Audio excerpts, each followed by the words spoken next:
Good morning, Westeros. And welcome to our Morning Throners podcast. I'm Nelson. I'm Jeff. And I'm Kyle. And we're the fucking Morning Throners. And welcome back to another episode of your favorite Song of Ice and Fire podcast. We are your Morning Throners, and we got Jaime VIII on deck. Gentlemen, how are we doing?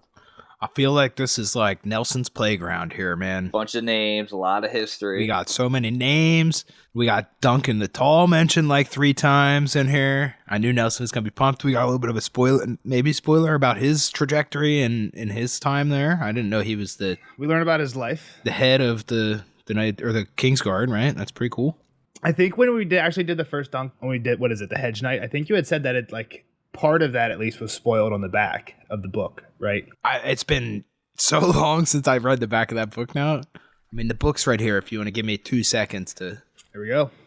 So here's the back of the book. Tagging along with him is his diminutive squire, a boy called Egg, whose true identity must be kept hidden, for in reality he is Aegon Targaryen, and one day he will be king. That's all it says. Okay, gotcha. So it doesn't talk about Dunk. But that is way too big of a spoiler on the back. I agree.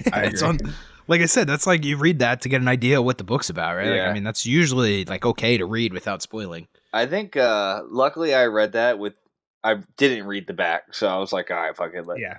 My copy doesn't have anything on the back. There's a picture on the back. I'd have to go get mine. I'll look in the intermission. Let me see the book that you have, Kyle. Yeah, because I have a hardback. I think I have what Nelson has, so. Yeah. I think I probably got it for you. You did get it for me. Yeah, so I probably got you this one. It's got to be on the inside sleeve, though, you think, no? There's reviews. I think we had this discussion on that podcast, so we don't need to get too deep into that, the different copies. Go check that one out if you want to listen to it. Yeah. Yeah, all right. Well, let's jump into it. If Nelson's going to talk, Kyle, what'd you think about it? Did you enjoy the history? I actually enjoyed hearing about the history, and like we didn't really know too much about the Kingsguard in general, right? Like until now. Yeah. So yeah, like to get in their tower and kind of learn some of their traditions and histories, and like it's cool to see the infighting as well, right? Like, I mean, that's kind of the whole point of this chapter is Jaime's the outsider kind of coming back and reinsert like he is and he isn't. And taking control. Yeah, exactly. Yeah, it's kind of like a Kingsguard dump, current and past and current, however you want to look at it, right? We get we learn more about all the current Kingsguard and the past ones. Yeah. All right, so we jump in. Jaime is in the White Sword Tower, which we kind of get the layout. Nelson, you can describe the layout because I didn't take notes on it. But Jaime is in the Lord Commander's room, which also is kind of like their meeting ground shop. I think it's actually 2 different ones. Jaime does say that he moved into the Lord Commander's chamber, which is the 4th floor. Okay. But currently he's on the 1st floor. Okay. 2nd and 2 and 3 are where the other 6 live. The quarters. Exactly. So it'll be 3 people. It's like the Harry Potter floor. house kind of, right? Like right. the house. Yep. Rooms. Like the actual house tower type of thing. Yeah. And then they mention the basement is where they keep the armor. But yeah, so I think we do get the mention of the second coolest table in Westeros, though. It's just a shield.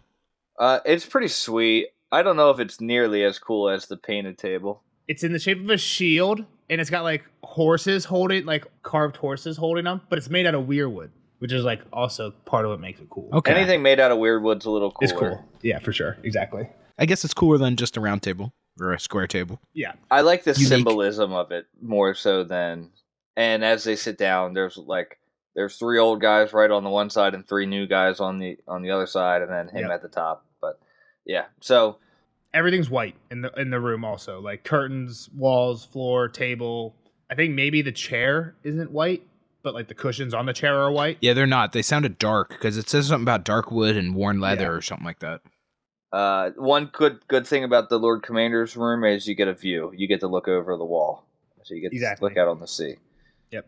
Yeah. Next note I have is Jaime isn't very comfortable back in his uniform. The sword's on the wrong hip.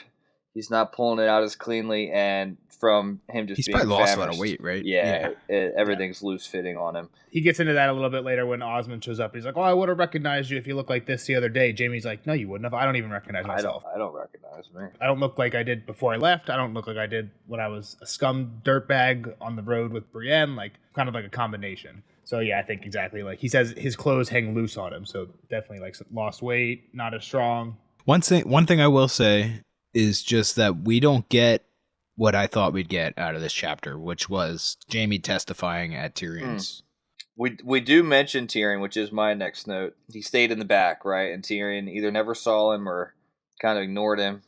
And from what we've seen, Tyrion probably didn't see him, right? Like from our, as long as this is the days that we saw, right? Exactly. Yeah.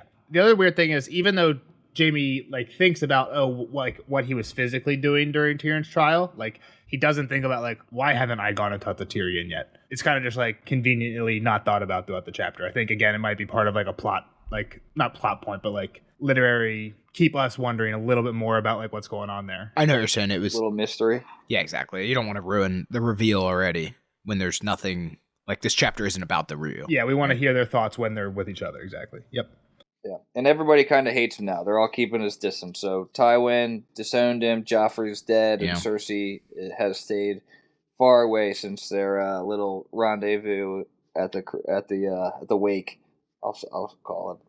Yeah. Also, in that last Jaime chapter, we did talk about like, oh, where was it? Was it the Great Sept or was it the Royal Sept? I think Jeff was on the Royal Sept side. I think we were kind of all in agreement by the end. Here, Jaime does mention that they did do a whole procession where they took Joffrey's body and buried it in the Great Sept, which obviously implies they weren't there before. So just me being locked in, of course, like always. And I guess just the Great Sept is where they bury all the kings. Like, did we mention is that where Robert's buried?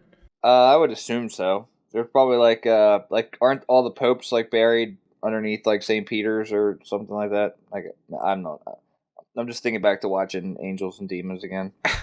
It's very like all the popes are buried in a place. I would assume all the kings are buried in this place. I was gonna say, if you want to compare it to something else, it's Winterfell, right? Like it's like all the heads of Winterfell are all buried in the same crypt. Yeah, exactly, like a unique burial custom thing. So then Jaime's getting the imposter syndrome. Like he's sitting in the Lord Commander's seat at the table. He's like, I'm in charge of this shit now, and he's like, how can me, the Kingslayer, be held and like how can I sit in the same seat as men such as Barristan the Bold, Gerald Hightower, Aemon the Dragon Knight, Ryan Redwine, the Demon of Derry, Sir Duncan the Tall, and Alan Connington, he has a nickname, the Pale Griffin. So those are the list of people he thinks about when like of people who have sat in this seat before him. And of course, like Kyle already mentioned, Sir Duncan the Tall. So what I wanted to say about that though is this also kind of feels like a little bit of Brienne getting to him, right? And I think there's a point later too when he kind of gets a little bit more of that. He gets to the Brienne with Loras. I don't know what kind of point you're trying to make, but what I'm saying is like I feel like he like the imposter syndrome, right? He's like these guys are all honorable.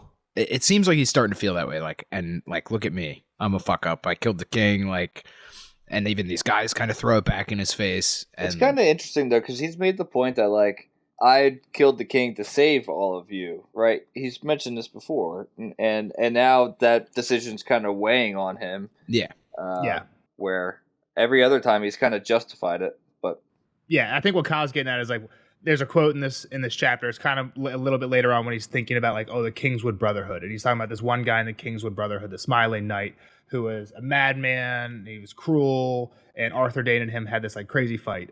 But Jaime's like thinking to himself, is like, all these great men are dead now. He's like, where did me, the boy I was, die along the way? At one point, I wanted to be Sir Arthur Dayne, and somewhere along the line, I became the Smiling Knight, right? Like, I wanted to be the knight you read about in storybooks. I wanted to be Sir Duncan the Tall, but I fucked up, and now I'm this like asshole known for being a Kingslayer. I just take everything that is like not serious and play it off my sleeve as like nothing can faze me. Like, that's not what Arthur Dayne was like, right? But yeah, exactly. That was what I was gonna say. It's like these other guys didn't seem to have broken maybe that oath that Jaime did in the sense that he did, right? Like he still respected and revered them as honorable people. Sure. And he feels that he didn't. Like he's like, because I mean that was like his whole thing with Brienne was pretty much saying like that doesn't exist, like tough shit that doesn't exist.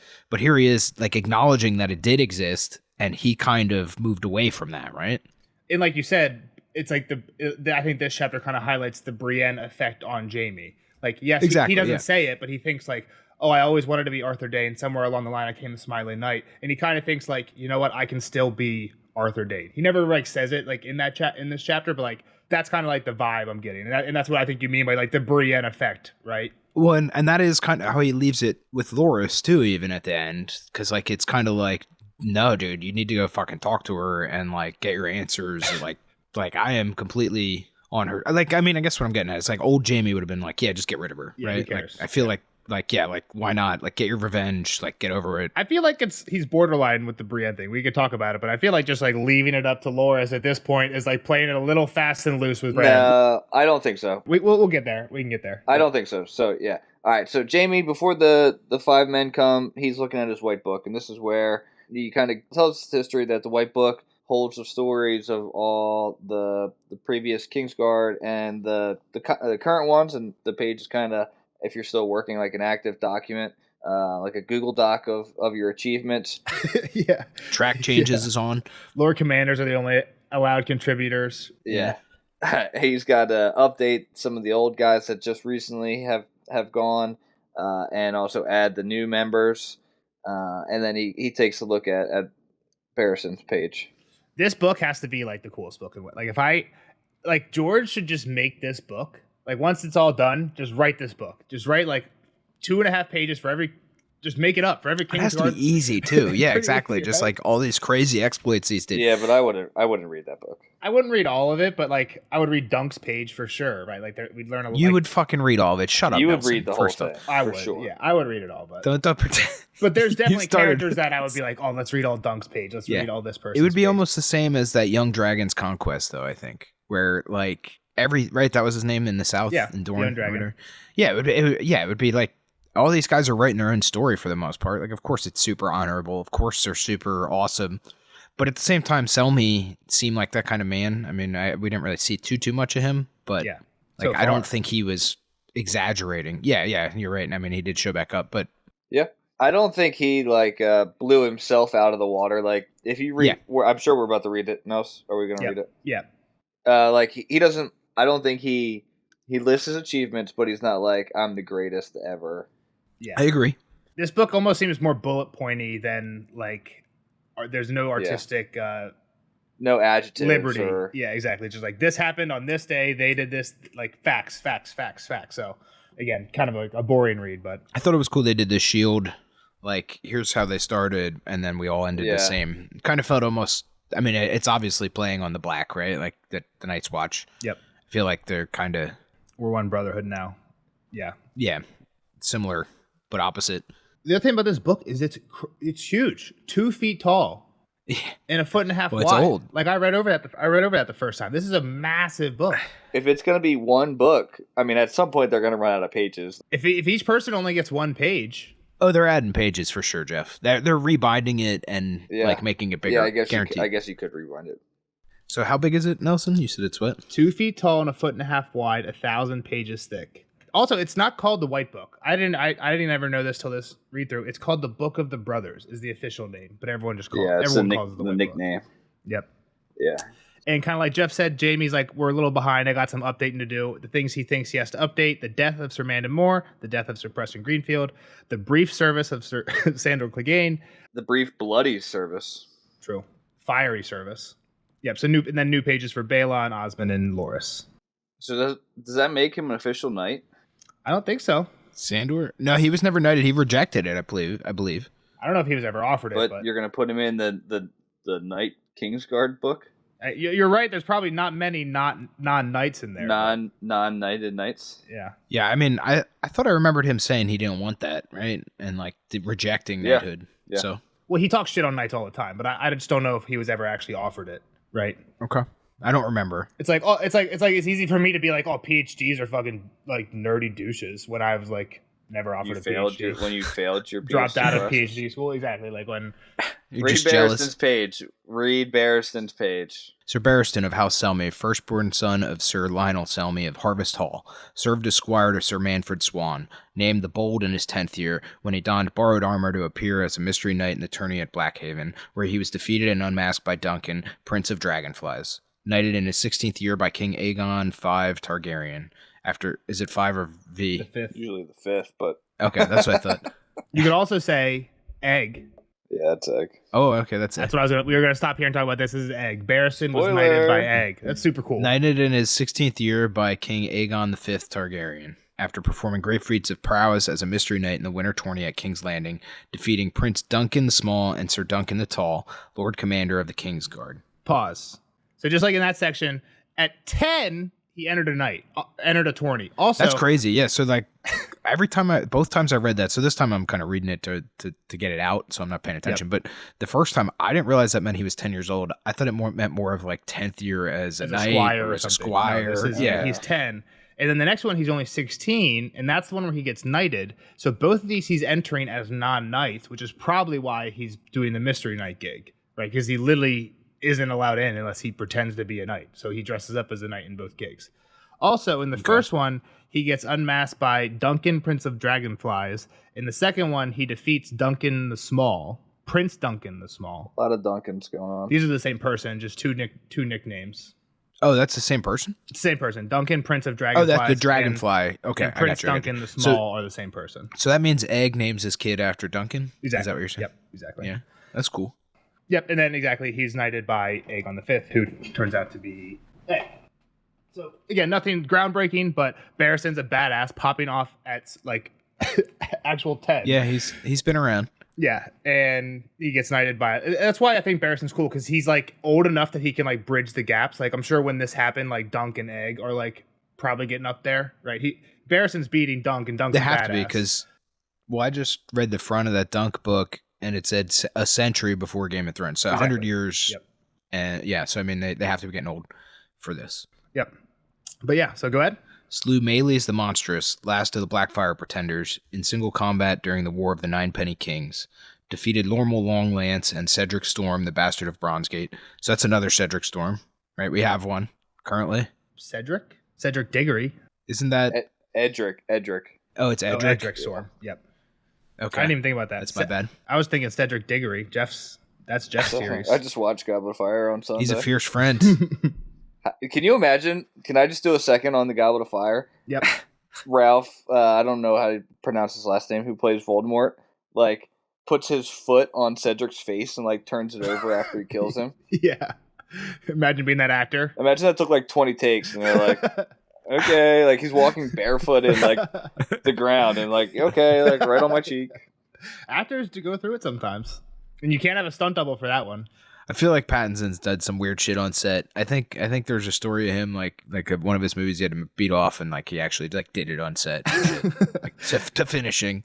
Interesting. I think that's it. Yeah, who knows? Maybe he's a foot guy. Maybe he like kept fucking the scene up, so they had to do more takes. I mean, what I'm talking about was for a movie, but I don't know. I got you. But anyway, so yeah, everything, all that stuff that Kyle just read there, none of it's super important. These two guys are just name drops. I don't think we really hear more of them.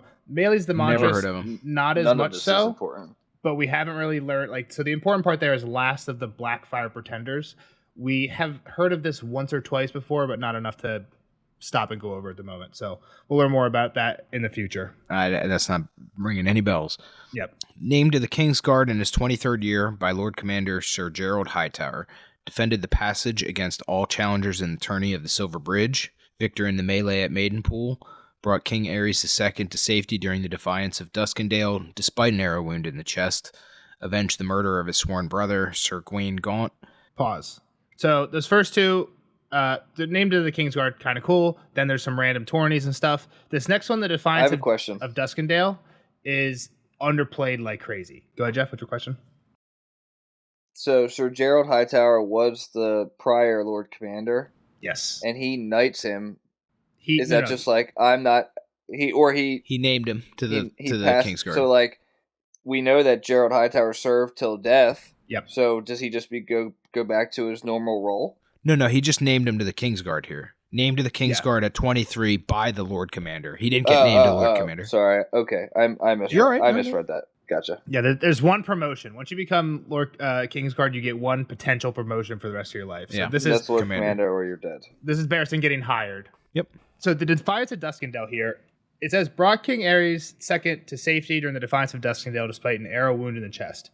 This is kind of underplayed. The Defiance of Duskendale, we won't go into the whole thing, but pretty much Ares was being held captive, and they were like, hey, if you try and attack us, we're going to kill him. So you can't attack us. And I'm pretty sure they were getting pretty close to being like, you know what, we have no other option. We're just going to have to hope for the best, and if he dies, whatever, we have Rhaegar. And Barristan's like, hold on, let me try this. And he goes in solo to this like castle at Duskendale, and he single-handedly rescues Ares II. Like, kills a couple guards, gets a dungeon key, rescued from a dungeon. With the bow staff? That's what I'm saying. Like Barristan the Bold is a badass. Like this is it doesn't say like single-handedly here. Like it sounds like there was a battle and he helped rescue. Yeah. No, he went in and one man armied this against. Got arrowed and still came out alive. Yeah. And it doesn't quite tie him, but when he avenged the murder of his sworn brother, that was at the same time. Like while rescuing the king, he also killed a guy who had killed one of the other Kingsguard. So like again, like I don't think that. Again, I like that it's just facts. We're sticking to facts. There's no like embellishment or hyping anybody up in this book, but but that's badass. Well, that's like kind of why I felt the way about what I said earlier with him not being one to be like the young dragon and exaggerate himself, because he seems very like to the point and just like this happened. This happened. Just all part of the duty. Also, all this so far is written by Hightower. We're not into the part that he's writing about himself yet. Yep. Yeah. Because it's like when he gets later. It's when Hightower dies, which is during Robert's Rebellion, exactly. So, yep, keep going. Rescued Lady Jane Swan and her scepter from the Kingswood Brotherhood, defeating Simon Toyne and the Smiling Knight and slaying the former. In the Oldstown tourney, defeated and unmasked the Mystery Knight Blackshield, revealing him as the bastard of Uplands. Sole champion of Lord Stefan's tourney at Storm's End, whereat he unhorsed Lord Robert Baratheon, Prince Oberyn Martell, Lord Leighton Hightower, Lord John Connington, Lord Jason Mallister, and Prince Rhaegar Targaryen. Pause. So again, Kingswood Brotherhood, cool. Jamie will cover that a little bit more later, so we'll talk about them then. We've heard about them a few times. Yeah, we've talked about them a few times. I still don't really know too much about them. I'm not going to lie. Like, I don't think we ever know too much. They were just kind of, you can kind of think of them as they sound like they're bandits or something in the woods. I kind of take them as the same as Barrack's group, pretty much. Yeah. Kind of like Robin Hoodie guys in the woods around. Yep. Exactly. That's kind of how I That's how I see them. Okay. So we'll cover that a little bit more in a little bit. The Bastard of Uplands and some tourneys, whatever. Lord Stefan's tourney at Storm's End, where he unhorses all these people. This doesn't make any sense. Lord Stefan, basically, like timeline-wise, like we know Lord Stefan, who is Robert and Stannis' dad. That's Rob's dad? Robert's a kid when they die, right? Is that what you're saying? Robert's a kid when they die. They die while their ship's coming back in the bay. It happened before this, basically. Stefan had to have died at least like 2 or 3 years before. Maybe not 2 or 3, but like before this. Is there an Uncle Robert Baratheon? So I was looking at this. It says Lord Robert Baratheon, where he unhorsed Lord Robert Baratheon. Oh. So it says it's Lord Stefan's tourney, but Robert wouldn't be Lord unless Stefan was dead. So it's people assume gotta be an uncle. This is a tournament held in Robert threw. I was gonna say in honor of his dead dad. It could have been, that could have been like on. the celebration of life tournament. Yeah. Like this, we got to have something for dad. What happened when Ned showed up to King's Landing? Robert throws the tourney for the hand, right? Not that Ned was dead, but like Robert throws tourneys for people. So that's what it's assumed. However, Barristan has already talked about this tourney to Dany when Dany's basically like, hey, Rhaegar's awesome, right? And he's like, actually, Rhaegar was like kind of bookish. I've fought with him before. He was he was kind of bookish and he like playing his harp. And she's like, I'm sure he won tourneys. And he was like, oh yeah, there was like he did good in tourneys. Like there was one tourney where he defeated Lord Stefan Baratheon, Lord Jason Mallister, and the Red Viper of Dorne, and a Mystery Knight who proved to be Simon Toyne. So here's a problem. Because Simon Toyne died. He's one of the Kingswood Brotherhood. So he died before that tourney. It sounds like he's talking about the same tourney here because Dany's like, oh, did he win that? And he's like, no, another Knight of the Kingsguard won that tourney. Which it seems like by beating Rhaegar in the final tilt, which seems like the same thing Barristan's talking or is mentioned in Barristan's thing. So I looked this one up on the wiki because I was going nuts trying to figure this out. Turns out this is a George fuck up, and George has like kind of played this away as Barristan's misremembering something here, and there was 2 tourneys. There was one before Stefan died and one after, and he's just Barristan's confused. So that one was driving me crazy. Wow, can't believe there's an error. It doesn't really matter, but if anybody else is getting driven crazy by the tournament stuff, probably doubtful. But that's how it all irons out. So the rest of this is switches to Barristan writing himself now, right? Exactly. Yep. Wounded by arrow, spear, and sword at the Battle of the Trident whilst fighting beside his sworn brothers and Rhaegar, Prince of Dragonstone. Pardoned and named Lord Commander of the Kingsguard by King Robert I Baratheon. Served in the honor guard that brought Lady Cersei of House Lannister to King's Landing to wed King Robert. Led the attack on Old Wick during Balon Greyjoy's rebellion. Champion of the tourney at King's Landing in his 57th year. Dismissed from service by King Joffrey I Baratheon in his 61st year for reasons of advanced age. He didn't capitalize the B in Baratheon there, at least not in my book. Yeah, I don't have it either. Yeah, it's not in my book either. That's funny. I have a capital. There's also there's a few fuck ups in this one. He gets Kettle Black's name wrong twice. Once he gets Kettle Black's name wrong once. He uses like a different name. Not even one of the other two brothers. Just like a third random. What are you name. talking about? Later when Osmond, we'll get to it when we show it when later. But later when he's talking to okay. Osmond, it says like Oswald or something like that. Said something, but it's Osmond. Osmond's the only person in the room. Osmond. I got you. All right. So now we get on to Jaime's own page. Yep, Jeff hit it. It's quick. This one's short and sweet. Sir Jaime of House Lannister, firstborn son of Lord Tywin and Lady Joanna of Castle Rock, served against the Kingswood Brotherhood as squire to Lord Summer Crickall. So that's okay. That's another typo. I found this one drove me Is crazy it too. Sumner? Isn't it Sumner? MN. Yeah. You knew that off the top of your head, Jeff? I did, because I remember reading it later on. Okay. Yep. SUMN. Served against the Kingswood Brotherhood as squire to Lord Sumner Crickall, knighted in his 15th year by Sir Arthur Dane of the Kingsguard for valor in the field, chosen for the Kingsguard in his 15th year by King Aerys II Targaryen. During the sack of King's Landing, slew King Aerys II at the foot of the Iron Throne, thereafter known as the Kingslayer. Pardoned for his crime by King Robert I Baratheon, served in the honor guard that brought his sister, the Lady Cersei Lannister, to King's Landing to wed King Robert, champion in the tourney held at King's Landing on the occasion of their wedding. Yep. And I will say, it is fucked up. Like, you got all your shit listed. Like, I won some shit now. List my victories. Like, that's bullshit. But like we don't know what victories he's had. I think that's partly his fault though, too, right? Like Jaime could have wrote his own page or talked about Well, his own page. I'm sure. I think Lord Commander's the only person that's allowed to update. Yeah. I guess Matt right here is his chance to kind of add stuff. Well, now Yeah, he can add now to he it, can, which I don't yeah. know if he will. But like, I'm just saying, a lot of the victories, all the tournament victories and who he unhorsed was in it for Barristan. That's Like, true. just be fair. That's true. Be consistent. He did get really hyped up for that one tournament. But to be fair, Barristan wasn't. It's not like he wrote that for himself and then didn't write it for Jaime. That was all Hightower that wrote most of those. That's Yeah. true. For And sure. then, We'd have to like, read so other, maybe that we'd have was to see his other pages. style. Yeah, exactly. sure. Yeah. So who knows? Well, the first part of Jaime's page is Hightower Oh, really? up until when he kills Aerys, because that's who was Lord Commander up until Aerys died. So him being knighted in his 15th year and then brought into the Kingsguard. Did Hightower die on the Trident or in King's Landing? He was in Ned's dream. So he was. So he was with Jaime protecting the If king. Ned's dream is No. accurate, he is wherever those Ned three killed him kings at the are. tower or whatever. Yeah. Yeah. It was Arthur Dane, Okay. Gerald Hightower, and Oswald Went, who were the three at the tower in Ned's dream. So if Ned's dream is accurate, that's where he was. Yep.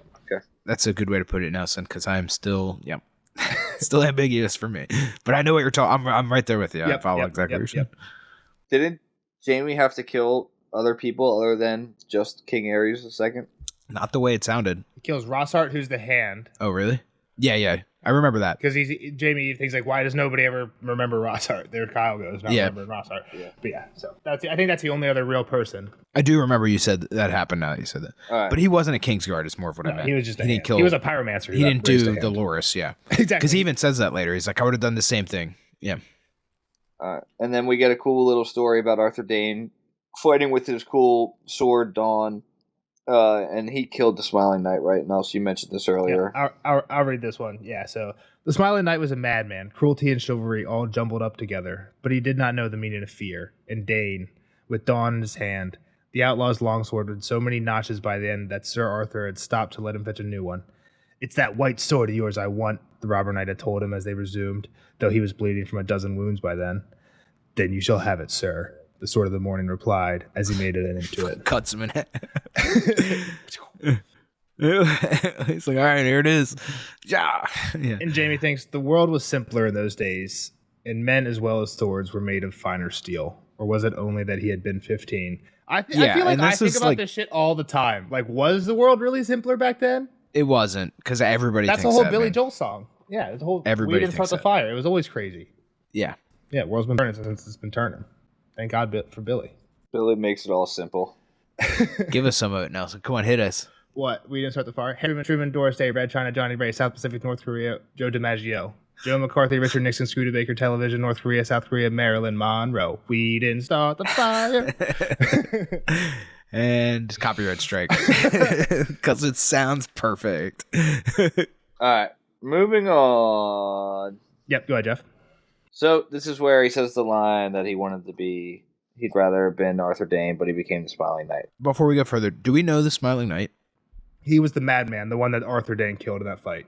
I know, but I meant like from before this. Like, do I know his name? Do I know? I don't think so. I don't. Do I know to connect the two? How about that? Maybe I know him. No, we don't know much about him. Okay, he sounds interesting. I would like to know his story and why he's the Smiling Knight. And stuff. They're saving that for a spin-off TV show. His only mention before is when Sam was talking to one of the guys in the Night's Watch, Ulmer, who fought or was trained by somebody in the Kingswood Brotherhood, and he was just one of the people mentioned. So he was only mentioned in passing before. Okay, so he's a Kingswood guy. Okay.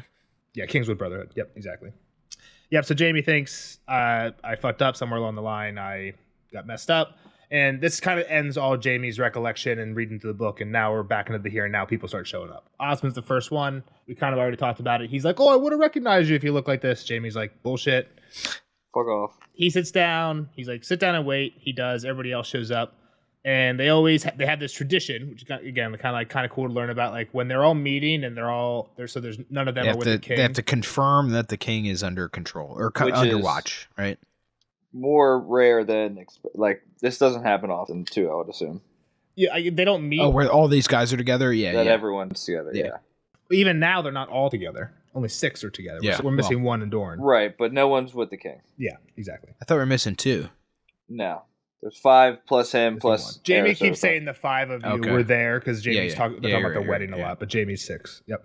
So we learned that who's guarding is the brothers of some of these guys. So Osney and Osfrid, the 2 Kettleblacks. And which is kind of funny because like I was under the impression you had to be Kingsguard to watch him, but then they put him in like must be the one loophole. Just with these brothers. Well, I guess the thing is like when you're all together, who do you pick? I guess brothers of the brothers are the best thing, but then I was also thinking like, and maybe I'm wrong about this, but I feel like in the Night's Watch, aren't they like, we're your only family now? Like they're not your family anymore. Yeah, it's kind of like the black taking the black. I mean, here's a solution. You bring the king with you and you put him on the floor above you and lock him in that room. Yeah, but I mean, do you really make the king do something? It's Tommen. Just bring him bring a cat with him and he'll be fine or something. Yeah, Tommen is Tommen, but I mean, like, would you make Robert come into the room with like upstairs? Or Robert, you meet in his solar and put him in his bedroom. Like having a meeting outside the whorehouse where Robert is.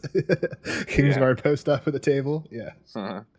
Yeah. It's all right. So we're old on one side, new on the other side. Again, these guys are all relatively new, like within Robert's time frame. But the people that Jamie has already served with, we got Marin and Boros on one side. The missing one is Ares Oakheart. He's the one down in Dorne. With Marcella on the other side, we got the new guys, Osmond, Balon, and Loras.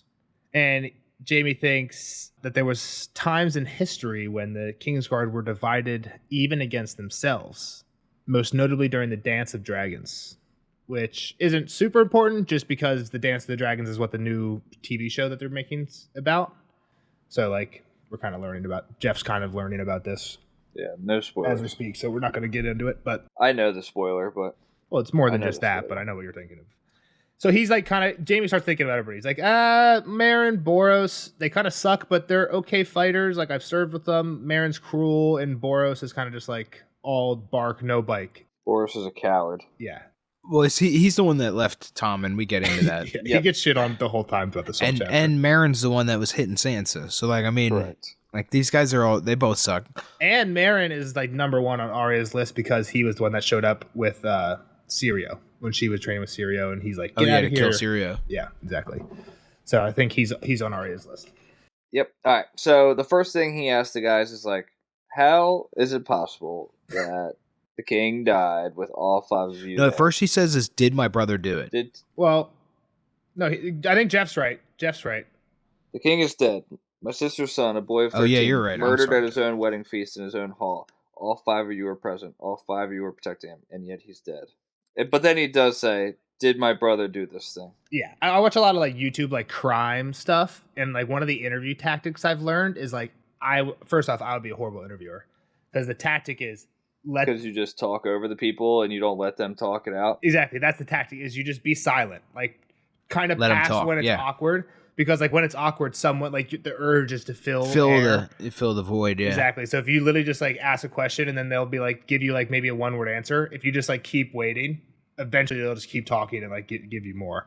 And I feel like that's kind of what Jamie's doing here, trying to get like kind of suss the situation. So when he says this, no one replies, but he can tell that Loras is mad and Balon is ashamed, which I think is kind of like the reaction he was hoping for, right? Like these other guys who are indifferent, it's not really what you want. Like you should be ashamed that your job is to protect the king and the king is dead. Yeah, and the king's fucking dead.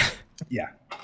So then he's like, did my brother do it? And this is when so I think a lot of this conversation is interesting because like I said, I've told Dakar before, like a lot of this stuff is like kind of... You think every conversation is interesting.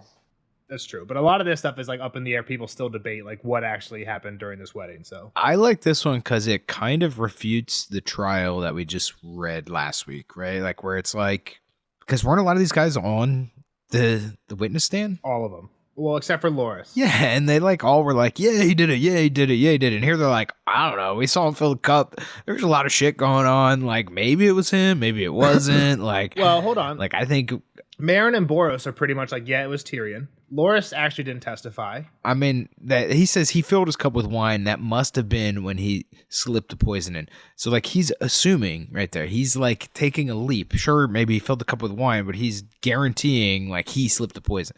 I don't know. I feel like this is not as... Like, it was a very sure thing in the thing. I mean, here he's kind of like, well, he filled it. I think that's when, like, that had to have been when he did it. He was holding it. He was in possession of the gun, and then he tried to get rid of said gun, like we talked about. This did introduce another idea of, like, how do we know it was the wine even, right? Like, right. Well, that is Jamie, a good point. Jamie asked that. And Tyrion, well, I guess it was the first thing that the maester said was that there was no pigeon pie locked in, but like I guess you could have poisoned the pigeon. Why couldn't the pie have been poisoned too? Yeah, and it would have went down his throat into his stomach and then poisoned him. Yep. Yeah. So it's crazy. I didn't really think just of that. Because it wasn't lodged in his throat. Yeah, I just assumed it was the wine, right? Yeah, my thing was, it seemed like you were saying that it seems like people are changing their stories here. Yeah, I think you're right. I think it's not as bad as I thought. And I agree that not everyone here is blaming Tyrion, but Balon, when he took the stand anyway, he was like, Tyrion's a nice guy. I will not believe he did this. However, he did beat the shit out of Joffrey during the riot. Like, you know what I mean? That's when Cersei was playing the honorable men for everything they were worth. Yeah, so true. he backs up Tyrion here later, or maybe not backs him up, but I think he does. Well, he does back him up. And I think Loras accuses Sansa later, but Loras wasn't on the stand. So it makes sense that those two have different opinions. Meryn and Boros, I think, are still on, like, it was Tyrion. That's fair. No, I think I misremembered this part. And Osmond's just kind of making a joke of the whole thing most of the time. Dude, Osmond is like, I hate Osmond. He's such a no. This is the fourth brother comes in here, Oswald. Yeah, exactly. This is when the name gets fucked up. It is Osmond. You're right, Jeff, but this is the typo. Yeah. So, because Balon is like, hey, it might not have been Tyrion. Like, there was a lot of people up there. Yeah, this is where he says what I said. Yeah, like there was fucking commotion. Like everybody was there. Nobody was paying any attention to anything else other than them. Like cutting the cake. Who knows? Like it could have been anybody, and it's true, right? Like I mean, and Jamie's like, no, give me names. Give me the names of people who were up there near the cup.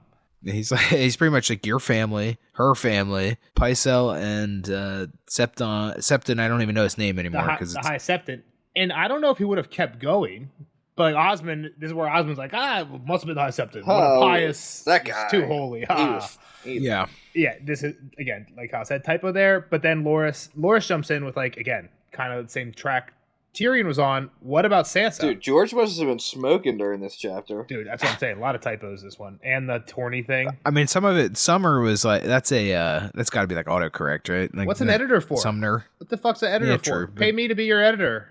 So this is where I think we kind of this kind of goes into a little bit of the Brienne and Laura stuff too, like where Jamie's kind of talking him out of that. And I think that's going to kind of come into play here. And this is kind of prediction-esque, I guess, like forecasting maybe. Like I think maybe Loras is going to learn that maybe what he thinks is reality isn't necessarily so reality. Through that, I don't know, because he's very pissed at Sansa. Like it had to be her. She was trying to kill my sister. Like and like that was never Sansa's anything. I think she has the biggest motive though to kill both Joffrey and maybe Marjorie. Like who would have a motive to kill Marjorie Sansa was supposed to be queen, and now she's Well, and like not. Brienne was the only one in the room, and like that happened, and she had to have done it. It had to be her and Kat, and then I think like that he's gonna come around on that, and I think it might open like his eyes to, I guess, kind of new ideas in a way. Well, in terms of the Sansa thing, I think we know. I think it's weird because we know Sansa doesn't really have any malice towards Marjorie. She actually kind of likes Marjorie. However, I think Loris's thinking is very sound. He's jealous, or she's jealous, right? She was supposed to be queen. Yeah. If you're not in her head, it makes sense that she just got shafted. I know, and I guess that's what I'm saying. Is like I think he's going to take this initial experience and it's going to change who he is. That's all I'm saying. Yeah, his prediction is like he's learning to like look at things like more logically than like off just like gut emotion. That's kind of what happens with him. Yeah, with Brienne later. yeah, and it's kind of the whole Jamie phenomena that he was talking about too, right? Where he was like, "This is me." Yeah. Plus, he has a really good point. If it wasn't Sansa, where is she? Like, why did is she she run gone? away? And Jamie's like, damn. I mean, she wanted out of there anyway. Like, let's be real, because like she was going to be Joffrey's sex slave. Sure, but again, like if you're looking at it through Loris's point of view, he doesn't quite know that. He thinks Sansa just got shafted. Now she's going to be still a highborn mate. Like she doesn't. Yeah. He doesn't know she's being abused and stuff, right? Like, I know. Yeah. Well, that's kind of what I'm saying, I guess. so there is no reason. My point is there is no reason to run. Unless she was like, damn, my husband, like, say Sansa believes Tyrion did it, I'm his wife, like, we're going to be lumped in together. Like, they kind of think that they both did it, that they acted together, so. Well, and he thinks the same thing about her. Yeah, but now we're going down the assumption track there. She's making assumptions. This is all assumption. The whole thing is assumption. I mean, so here's the thing, right? This trial is not based on reality, and it's run by the fucking queen who hates your guts if you're Sansa. Well, what's great is this is how history, like all trials up until like DNA was discovered, had to have just pretty much gone like this, right? It was all just like finger pointing and his story versus her story. Like, dude, they were melting witches for witches stuff. Like, oh, you're a witch. Get on the pole. We're lighting you on fire. Like, what are we talking about? Yeah, and that was like, I don't know, how many years ago? Like, not that long ago. Not that long ago. Yeah, exactly. Yeah. Well, I mean, just look at the people that DNA is exonerating. Yeah, exactly. Like, there's people in jail that didn't get the benefit of this. Yeah, for sure. All right, moving on. So once we get over who did it, Jamie starts giving commands of like what we're doing next. So Boris gets the job that Nelson would like. Not bad. Food taster. The actual like job isn't bad, but it's embarrassing. I don't know. Food. What do you mean that isn't bad? Literally, you're eating poison before the king. You're the one that's gonna die. Yeah, but or you're that's like just the whole or you point just of that get job. to try some really good food. That's the other point of like, that job is like you're assuming that you're gonna get poisoned at some point, right? Like that's the assumption. Yeah, but you get to try a lot of really good food until that day that it's poison, and then you die. But and like, the king has already been poisoned. Tommen's like, not even bad. it's also like the ADT sign in the yard. Like the fact that everyone knows Boris is going to be tasting the food just deters people from poison. Now you got to figure out a different way to kill him. You know what I mean? Like that's not where you work. just put delay extra poison in. or delay poison or something. What if you poison Boris and then the next day he's got to eat? Like, I mean, the king's got to eat eventually, right? That's my like, thing with poison is like, does poison kick in right away? Like most poison has to take like an hour to actually like real life poison. I think it I have no depends idea. on if you want it to be like we know that the one like rips your intestines. I'm talking about real like, life. Like if I'm putting antifreeze in your morning I coffee, think- you're not gonna like choke on that immediately. You're gonna like have a stomach ache and die 5 hours later. How is me sipping your coffee gonna help? well, there's like a lady I think that was like slowly trying to kill her husband, like that. Yeah, no, and yeah, well, it didn't kill him right away. Yeah, it was like you're right. years of her like adding shit to his coffee. Exactly. So how is me sipping his coffee gonna tell him like, oh no, you're good? I think it's the amount, right? Like it's got to be something with that. I have no idea. There's well, I difference can only too. think of what I've seen on TV shows, and like, remember, you guys are Ozark fans, right? Mm-hmm. You're talking to the podcast fans, right? Because I never Everybody. saw Did you didn't watch I've seen Ozark? it. I've seen it. I like it. Oh, it. Never saw it. Marty It's Bird. good, but you remember they like do the cherry pit deal, and that takes like an hour or so till the guy dies. I don't remember the chair. I actually don't remember the cherry pit, but now I'm thinking Ryson from Breaking Bad, and I feel like that's immediate. Bryson like, from Breaking Bad that's was like like that, getting like the Boris. flu. No, it was like getting the flu. oh, you're right. I think Ryson so, was like- Nelson. Some of them are fast, some of them are slow. Bryson was supposed to be like you got a really bad flu and died. Boris has got to Not- be tasting the food like but a like, week ahead of if time. you like drank rat poisoning, like I can't imagine that not killing you pretty quickly. Like I don't. I mean, it seems like whatever Joffrey took was pretty quick. So. Well, let's get there, right? Like that's like a whole thing is like the cyanide capsule to off yourself if you're a spy that gets caught, right? Like if it was slow, that you wouldn't be like, oh, I'm gonna die in a week. Have fun torturing me. Yeah, like, you know, or like try to like make him throw up. Yeah. All right. So Boris is the eater. He didn't like it, and he's like, "This is bullshit. I'm better than you. Like, who are you to me? Like, you killed a king." And he's like, well, basically you did too, because you just gave Tommen over. Like, you're the worst. Well, I think that's a good point, because when Boris says you, so when Jaime gives him this, Boris says, you speak to me thus, you, and Jaime says, you should have died before you let Tommen be taken. And he's like, as you died protecting Aerys. So, like, I always thought that he was pretty much coming at Jaime for being like a cripple. Like, hey, like, I can't believe you, someone who doesn't even have a hand, is going to talk down to me. I think it's a little bit of both. But I agree, because I think after this they get more into he definitely calls him out for being a cripple. But I think here he's definitely calling him out for being like you literally killed your king. How can you come at me for not protecting mine? Yeah. Which again, I don't think it's a good argument because we know where Jaime's coming from. But yeah, again, in Boros' shoes, yeah. Well, I think there's a lot to it too, though. I think Boris is also like, you know, you weren't here. How can you talk to us like that? You've been gone for this long. You're a fucking spoiled Lannister. Like, I think there's a lot of layers here, but I think you got the main two ones there for sure. So he stands up, puts his hand on his. I love how he says, "Hey, Tommen loves the apple cakes." I'm sorry. He's like, "Get ready to eat a shitload of apple cakes in there." Don't let anyone try not to let any sellsword steal them. Sounds like he's eating his fare. He hasn't missed many meals being a part of the Kingsguard. I know, but it was just too funny. Yeah, and he says, "You can." And this is also why he says, "You speak to me thus," because he says, when everybody else is training, you can train with a spoon and trencher, like instead of a sword and shield. Like, and carrots and peas are less threatening than these sellswords. He comes at him a little bit. You're right. It's not just like you're a food taster. He does, but he's also pissed because he gave Tommen over. Like that's for sure. I know, but he talks so much shit on him right here, though. He's like, yeah. So anyway, and Jaime kind of bluffs. Yeah, he's like, yeah, let's go. You want to fight? He said, 1v1 me, bro. That's what he says, right? Well, he's like 2v1 me. You got two hands. I got one hand. Well, yeah, but also Jaime he's like. Boros is like, you're not fit to guard the king either. And Jaime's like, you know what? You're kind of right. Well, let's find out. No, he's like, you're right. I'm not unfit. He's like, I'm just as unfit as you are. So why don't me and you just go at it right now, and the Kingsguard will be better for it. One of us will be dead. We'll get somebody else in here who it'll be better than one of us. Yeah, that's what I'm saying. By let's find out. Like, if you can kill me, like, yeah, you're right. I was unfit. If I kill you, then you're a piece of shit that is no. Well, I don't even know if it's that. It's that we both suck, but so at least there'll be one less shitty person on the Kingsguard, right? Either of us being dead, we'll get somebody better in here. Exactly. Yeah. And Boris doesn't call the bluff. He pusses out. He fucking hawks up a big ass loogie at his feet. Yeah. Like, why did he have to comment on that? Because you can't just be like, okay, and walk away. Like, you know what I mean? You like, Boris has to be like, hawked fuck up you. a glob of green phlegm. Like, it didn't have to be. Could have been yellow. Could have been white. Yeah. All right. So he leaves, and now it's Osmond. Who the fuck are you? I never even heard of you. How are you here? What? He's got a point. You know what? This actually reminds me of, and maybe it's because I had Dunk on the mind. But when Egg first meets Dunk, he's like, who are you? And he's like, I'm Sir Duncan the Tall, or I'm Sir Dunk. And he's like, I don't know you. And Dunk's like, do you know every night? And Egg's like, yeah.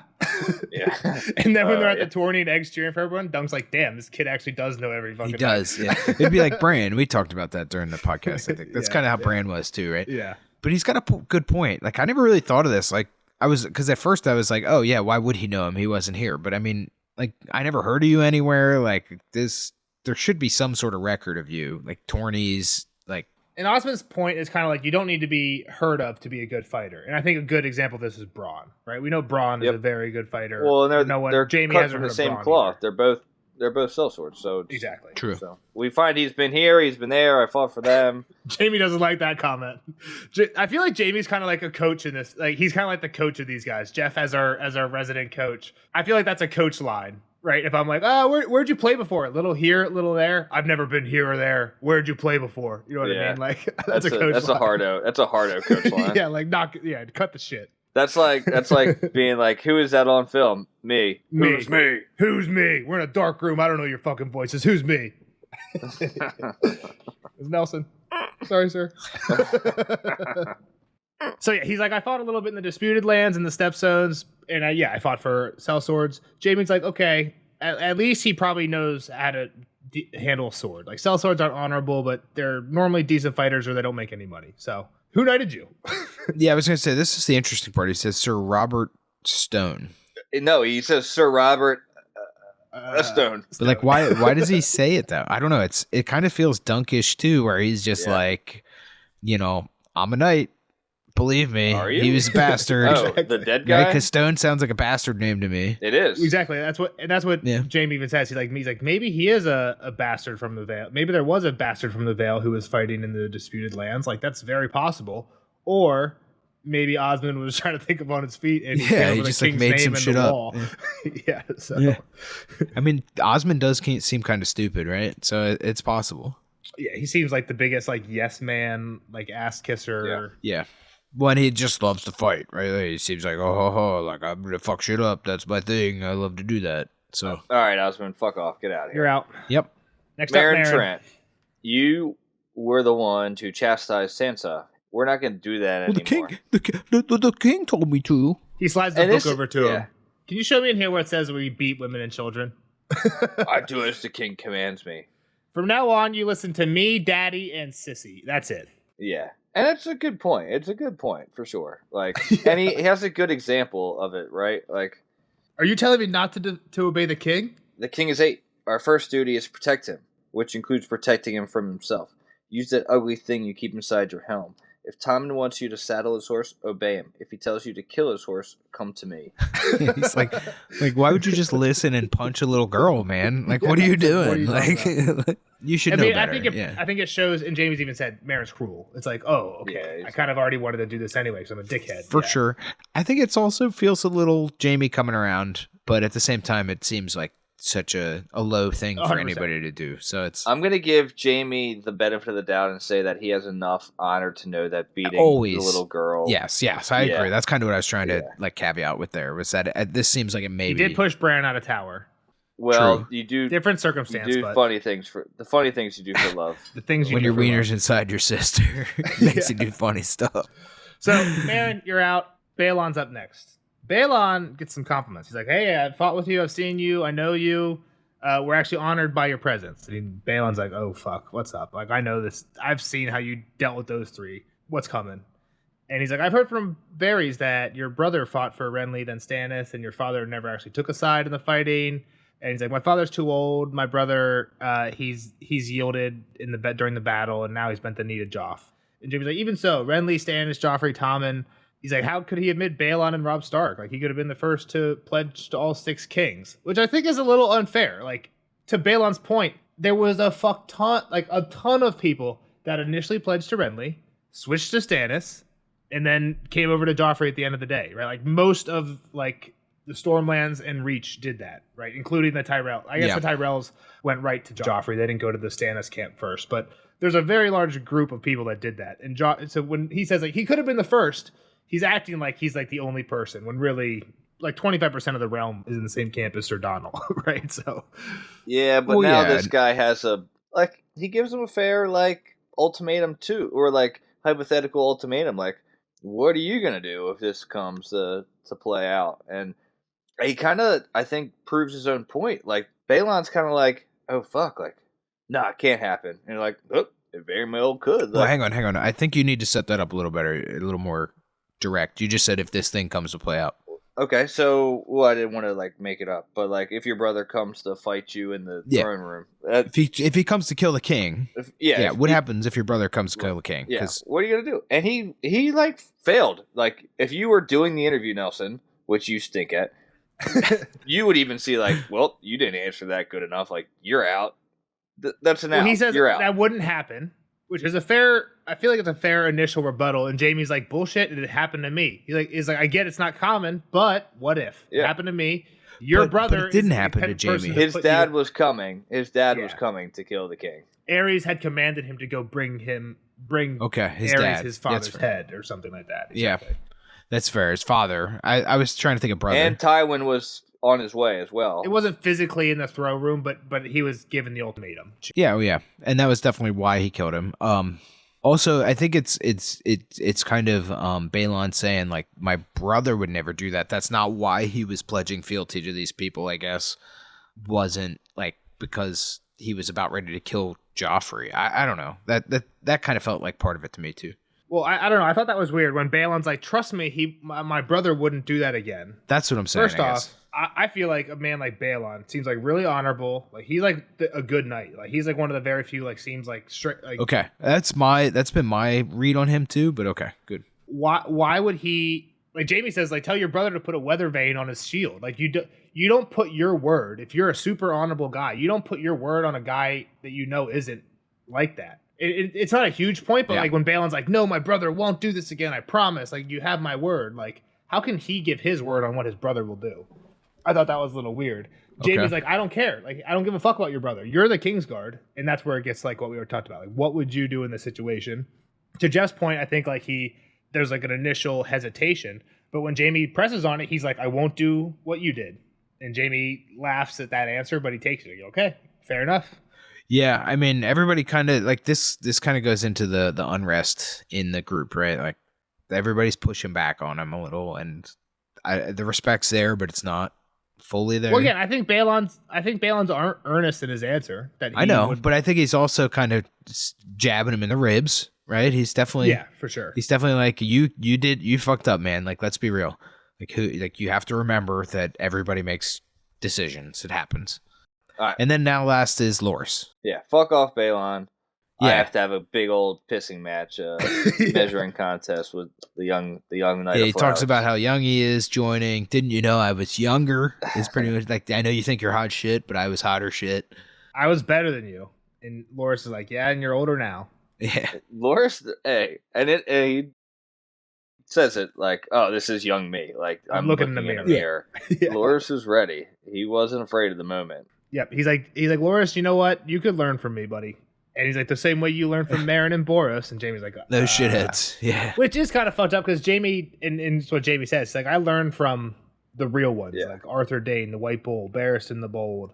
Who is the White Bull? Gerald Hightower. Yeah, I did know that actually. Okay. And then who's the Sword of the Morning? Is that Arthur Dayne? That's Arthur Dayne. Okay. Yeah, I thought so, but it could have been another person. And he's like, yeah, he could have killed everybody with his left hand, taking a piss with the right. Yeah, all five of the current Kingsguard. Yeah, exactly. That's how it's better. Lewin Martell, Oswell Went, Jonathan O'Darry. Again, he's just listing the rest of that King's. Oswell Went. That's one of the ones in Ned's dream, right? Yep, exactly. So we're just hitting the rest of the Kingsguard who was the Kingsguard when Jamie initially joined back in those days. Just trying to drill these into my head partly. Yep. Okay.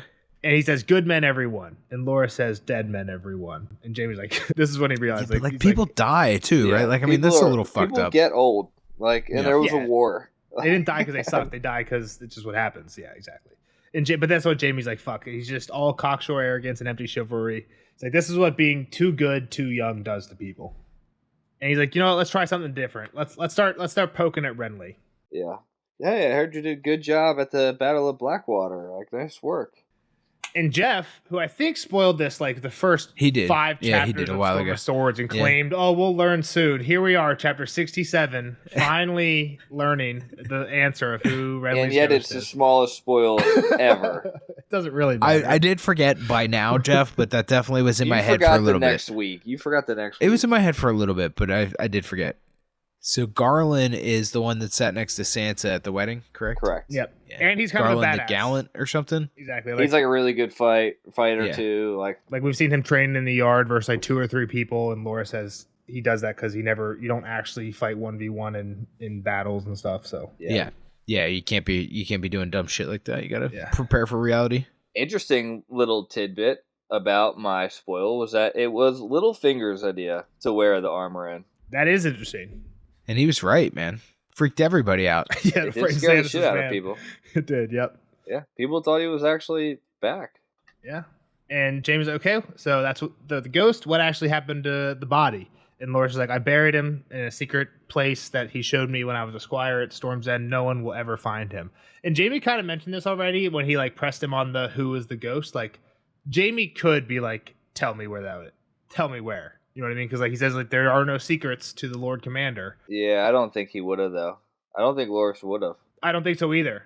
And I think it's more so just to prove, like, oh, wow, you're doing a lot of weird stuff. Like, you really love this guy.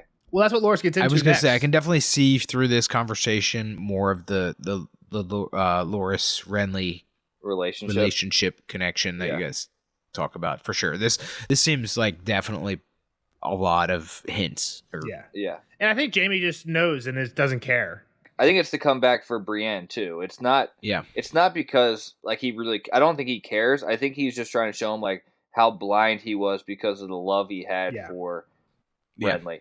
I thought another interesting point was like, why didn't you wear the armor? And like Loras was like, well, I wanted to, but I didn't fit it. Like, if it fit him, like he was wearing that armor, but for sure didn't. And so he buried him elsewhere. And he was like, what did he say? Like, at some point, it's like I'm loyal to the king, but I won't betray Renly. Yeah, I'll defend King Tommen with all my strength. I'll even die for him if need be, but I will never betray Renly by word or deed. He was the king that should have been. He was the best of them. And Jaime thinks, again, I think this is kind of like Kyle said, the Brienne effect on Jaime. Jaime thinks the best dress maybe, but he keeps it to himself this time. And this is when he brings up Brienne. Well, he also thinks like at least Loras isn't false. Like he is an asshole, like I was, but I think Jaime again kind of sees like, yeah, he's a young arrogant asshole, but he does have like that I want to be a good guy, kind of like again going back to I always wanted to be Arthur Dayne, but somewhere along the line I became the Smiling Knight. I think he sees here in Loras like, okay, he's arrogant and he's an asshole, but he does want at the end of the day he's honest and he wants to do his best, right? And that's when we get into Brienne. And I think that's part of why I think it's still kind of very risky for Jaime to be like, all right, Loras, it's up to you at the end of the day. But I think that's part of why he kind of makes that decision at the end of it. I just feel like he's found out enough in this conversation that like he opened his eyes to like he's going to go give Brienne like a true listen. It seems like it. Yes, I would agree with that. Yeah, it seems like he's definitely broken that solid notion that she was the one responsible. But that's not how this starts. When he first brings up Brienne, Loras is hot. She deserves death. Is pretty like why is she still alive? She belongs in the black cell. Like I told Renly, she had no place, even though she won with like she it was ill-begotten. Like I don't remember that. I remember the fight, but I don't remember her jumping or something. She definitely won with way less of a trick than she Loras just did. beat him. She beat him. Like, bro, jumping. We're gonna take out the X button. We can't jump anymore. Like, well, I think, come on. What I think is funny is I think Brienne is like very Dunkish, right? This is like I think in Dunk's tourney, right? He was like getting fucked up, and then he like Dunk was getting like drowned. Well, he was like he lost his sword. He, like in the he mud. was getting shit up, and he ended up just throwing the other guy over and just beating him up, out muscling him. Yeah, I'm pretty sure what happened with Loras is Loras had got Brienne's weapon away. She basically just rams their horses together and tackles Loras off his jumps off her horse, tackles Loras off his, and then wins it in the mud, dunk style. Yeah, well, what else that's are you gonna do? Yeah. Loras is basically that's not how a better knight is determined. Yeah, but well, I know a knight that used a mare in heat to screw up the other horse. Like you're a cheater too. Yeah, son of a gun. Like just because she used steroids and you used a corked bat doesn't mean you guys both aren't cheaters. Yeah, and I think at the end of it, Loras is like, you know what? She won, fair and square. Like she actually did. Like if it was a battlefield, she would have beat me. So she won. It doesn't matter. She won. He gave her the rainbow cloak, and she killed him or let him die. And Jaime's like, well, hold on there. There's a big difference there. That's the difference between me and Boros. I killed my king. Boros just would have let him die. Again, outcome similar. I don't know if there is that big of a difference, but yeah, I don't know that it's as different as he's trying to say here, but yeah, and he's like, no, like she swore to protect him. Not just her though. It was these other guys: Emmon Kai, Robar Royce, Perriman Yeah, Crane. oh yeah, that's right. And if they're all there, they all had to be part of it. All 5 of you guys were there when Joffrey died. Were you part of it? Yeah, that was a good point too. But yeah, Loras came back and killed those two guys, right? Yeah, so he gets into that. He does get into that later. Yeah, and he's like, trust me. He's like, trust me. Go talk. Like Brienne is sad that Renly's dead. I am not sad. Aerys is dead. So it's not the classic. Yeah, it's different. She's not your classic king killer. Right. Yeah, she's not a liar. She's sworn oaths. Like, here I am. She made it through. And I'm here. Maybe I lost my hand, but she protected me through it, right? Yeah, she did everything she told me she was going to do. She did everything she told Kat she was going to do. And I think the best part about it, like the kind of the light switch flipping on was like, why did Renly promote her? Like, why did he even put her on the Queen's Guard? Well, And it was... Well, I feel like the light bulb before that, Loras has kind of like some, you know what? Actually, some points for Brienne's side. She's like, the armor that she stabbed through, it was stabbed through clean. I tried it. I couldn't do it. She's big and strong, but like even Gregor couldn't do that with a sword. He would need like an axe. Yeah, there's no way. Plus, why armor him up to kill him? Exactly. Like what? This just doesn't make sense. Yeah. But how could it be a shadow? And this is where Jamie's like, there's only one place you're going to get the answers. Go get them. Ask them. Yeah. Listen. But treat her fairly. And at the end of the day, we'll let you decide what happens. Well, and this is the more Brienne stuff. On your honor as a knight, right? Like that was a very Brienne thing to say. Yeah, but old Jamie would have been like, okay, sure, well, on my honor. Like, who gives a fuck, right? Yeah. Yeah. But here, that's what Jamie's making Loras. Jamie proposed, like, to clarify, Jamie says, hey, Loras, on your honor as a knight, promise me this is how you'll handle this. Yeah. And so I also think that Jamie wouldn't let anything fucked up happen here. Back to that whole Nelson, you saying this is a lot to put on Loras. You're saying even if Loras said kill her, Jamie would be like, okay, hold on. I didn't actually mean you get to make the decision. I think there'd be more of a discussion than just a, okay, do it, right? Like, I don't know that it would be fixable completely, but I don't think it would just be straight ahead. All right, she's dead. And the last thing is, so Loras goes to leave, and on the way out, he's like, first off, kind of weird. He's like, Renly thought Brienne was absurd. Like, we know Brienne holds Renly in high esteem, and it seems like Renly kind of thought she was a joke. Like, a useful joke, but a joke nonetheless, which kind of sucks. He's like, he thought she was absurd, and Jamie's like, in mail and everything, and Jamie's like, if he would have ever seen her in lace and satin, he wouldn't have complained. And Laura says he asked Renly one time why he kept her close, and he said, all my other knights wanted things from me, castles or honors or riches, but all that Brienne had wanted was to die for him. So I think this is Loras kind of being like, Renly told me the only thing she cared about is protecting me. And he's trying to reconcile with that, with how could she have actually done this? Well, and then we get the big bomb of why he has to believe this story, right? Like he's like, I have to believe this because otherwise I killed Robar and Aemon for no reason. Yep, my sworn brothers. Yes, I killed these people because they killed Renly. They did not do their job. They're sworn to protect the king. Well, no, I think it was even more than that because he's insinuating that they were part of the plot. Earlier. Loras is, but the way I don't think that's the way Jamie takes it, because Jamie takes it as, so Loras leaves then, and then Jamie's like, Loras got so mad that his king died that he killed these two for not doing their job when I didn't even think about killing any of these five for letting my son die. Yeah, agreed. That's what I have in my notes. Like, why don't I care as much about Joffrey as he cared about Renly? I think was the real point that Jamie was trying to get to. I agree with Kyle. That's not what Loras was saying. Loras earlier had insinuated he thought they were all kind of involved, but this is the way Jamie. I definitely think Loras is justifying him killing for sure. Like he's like, well, I killed. Well, he has to, right? Because otherwise, I'm a murderer. For sure. Exactly. Yep. Like, and they were good men. Like he had no problems with either of those guys. Yeah. Yeah. So now he's like, damn, I got to do something about this stump too. Like, if what's the guy's name? No, I don't have my Jacqueline Bywater. Jacqueline Bywater has an iron hand. Like, I should be able to get a gold hand, and I think Cersei would like that. She'd like my gold hand through her. She wants to get diddled by a gold hand. I was gonna say I thought he was gonna be much more grotesque about it, or like I'll go there. I'll sexual. go there. Yeah, not you. I meant Jamie. I thought for sure he's like. Or George. I'll get a nice penis attachment, old dildo attachment for the old stump. We'll be Captain good to go. Dildo instead of Captain Hook. Yeah. Didn't Captain Hook have some attachments, or did he just have different hooks? I think he did. I think he did have attachments. He definitely had different. I rember like Mr. Shmee bringing over like a chest, and he was like, "Oh, let me pick this one today." But I don't remember if there was like attachments or not. But then the chapter ends kind of weirdly, where he's like, I do want the gold hand, but that can wait. First, there's other debts that I need to pay. Dun, dun, dun. Dun, dun, dun. I don't know what those debts are, man. I'm not going to lie to you. Like I said, I think he needs to be involved in this trial, though. So I guess that's what my idea is for this, is that he has to go testify for some reason.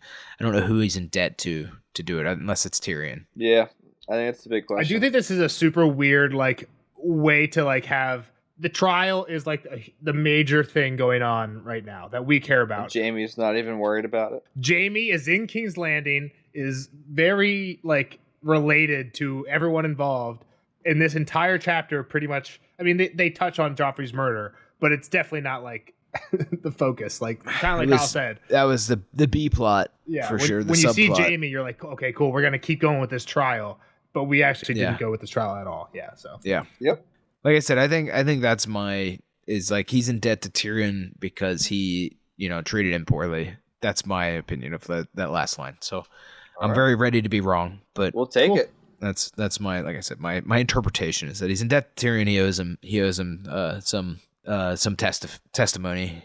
That's the word I'm looking for. Character witness. We got a character witness testimony. Yep. All right. Yep. Well, we'll see Kyle in the next one for Sansa 6. And we'll see the rest of you guys in the spoiler section for Jamie 8. Bye-bye. Bye. Later, nerds.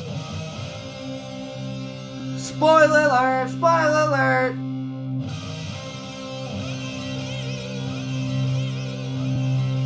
Spoiler alert! Spoiler alert! Bye, Kyle. Bye, Kyle. See you on the next one. Out with us. Now, on the spoiler section for Jamie 8. Jeff, what we got?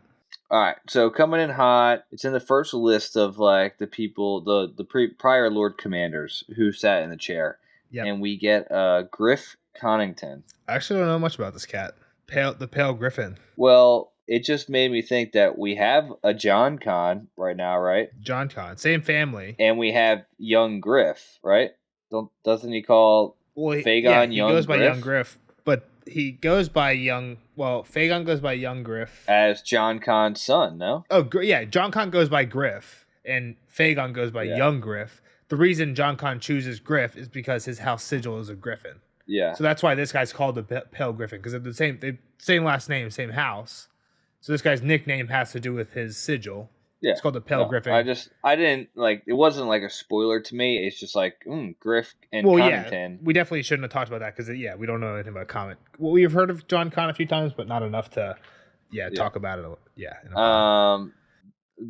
My next thing is Arthur Dane. It's just that he's fighting with Dawn. I don't really have. So Dawn, what's Dawn look like? It's a white sword. Where's Jamie in this whole chapter? In the, you think it's in the tower somewhere? Jamie's tower is called White Sword Tower. I don't know if it's if Dawn is in here, but I thought it was interesting. Is that an Easter egg that the sword will be found there? Again, I don't know if it'll be found there. I think it's probably at Starfall. I don't think it could be. I don't think it could be found. Yeah, there. I think it's at Starfall at that Seat of House Dane. I just think it's interesting that I don't know. Dane's a white sword. This is called hidden. White Sword Tower. So TBH, I don't know if I have a whole lot. I got a few little ones. When Jamie says who's guarding the king, who is guarding the king? Osmond and Osney, or Oswald and Osney, the two Kettle Blacks, and Garland. Who do we think was behind Joffrey's murder? Olenna and Littlefinger. Both these guys are under the control of. All three of these guys are under the control of Littlefinger and Olenna. Yeah, like I mentioned, Garland is a potential for the actual person to put the poison in because he's sitting right next to the chalice. I don't think he did. I'm a Garland fan. Some people think Garland was I think Garland is the good guy, but it's possible he did it. True, exactly. And we'll learn in the very next Sansa chapter that also. We were talking George had this typo where he accidentally typoed Osmond as this made up name. He uses the dad's name, Oswald. I think it's Oswald, which is the dad's name. Oswald, yeah. And we learn in the next Sansa chapter that basically Littlefinger says I've actually been in charge of all these Kettleblacks the whole time because I own their dad. And he even admits that Osmond has been harder to control since he joined the Kingsguard. Okay? Yeah, a little bit of honor there. Now he's a knight. Well, let's think about that. Could Osmond have been the one that did the poisoning? He's a Littlefinger guy. He's not a drunk. Could he have been the one that took it from Sansa's hairnet and put it in the wine or pie or whatever? I don't know. Was he ever near Sansa? Well, the reason I thought this, when Jamie's going down this route, who was on the dais? Meryn starts saying the king's family, the bride's family, Maester Pycelle, High Septon, and Osmond's like, oh, it was him. The High Septon did. Okay. That seemed weird to me. Maybe Osmond was trying to cut Meryn off because what Meryn was about to say is, oh, and Osmond was up there. Next, you know what I mean? No, Oswald. Osmond. You're saying the dad. No, I'm saying Osmond, the Kingsguard. The guy that's in this meeting. Talking but they right were now. all up. But they were all up there. Well, they're all on the dais. Maybe like 2 of them were at the doors, and maybe Osmond I was don't the know. one. You're reaching. It felt weird to me. It felt like Osmond was cutting off Marin when he was trying to list who was on the dais. Maybe you're right. Maybe it was Oswald, or maybe I think maybe they it were all up was there. maybe it was somebody he was covering for. I think it's the same thing. My point here is who's guarding the king? It's the Kettleblacks and the Tyrells. Who do we think, if anybody who's still in the city has knowledge of Joffrey's death, it's the Kettleblacks and Tyrells probably. Yeah. Nah. Yeah, I'm not buying it though. Again, I don't think that they want. There's nothing to buy. I don't think. Oh, you don't buy that Osmond was involved. Yeah, I just think he's like because that would kind of. I guess you're implying that Littlefinger would have him do it, but I don't think he needs Littlefinger to do it. Like, Well, keep it on. Again, I'm not 100% sold on this either. again, it all comes back to like how was the poison actually delivered is the big question. Exactly, and that's my thing is I've never really heard or read anywhere that Osmond could be the answer to that question. Okay. But I feel like he kind of is. After reading this chapter, I felt like he should be I on think that you could list. put him We on know the he's you could put him on the list. I think he's pretty low.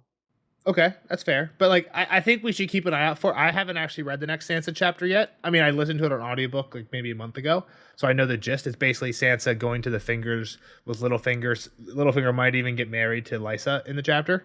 But during that time, Littlefinger tells Sansa that, hey, this guy is Osmond and he's the dad of these cats. And he even says Osmond has been harder to control since he joined the Kingsguard. To me, that implies Littlefinger has been telling Osmond and those guys what to do. The fact that it's gotten harder means, you know what I mean? So Sure. I think it's a possibility. Maybe not strong possibility, but I don't think it's the bottom of the list. I think again, it's hard for us to know until we know the murder weapon. Until someone like says that I did this and this is how. Like, it's really hard for us to like find the proof of it all. Well, we know the murder weapon started in Sansa's hair. The question is, how does it get from there to Joffrey? Is it off, is it via wine or is it via pie? And then what person got it from there? I think Osmond is an interesting person because we know he's kind of working for Littlefinger.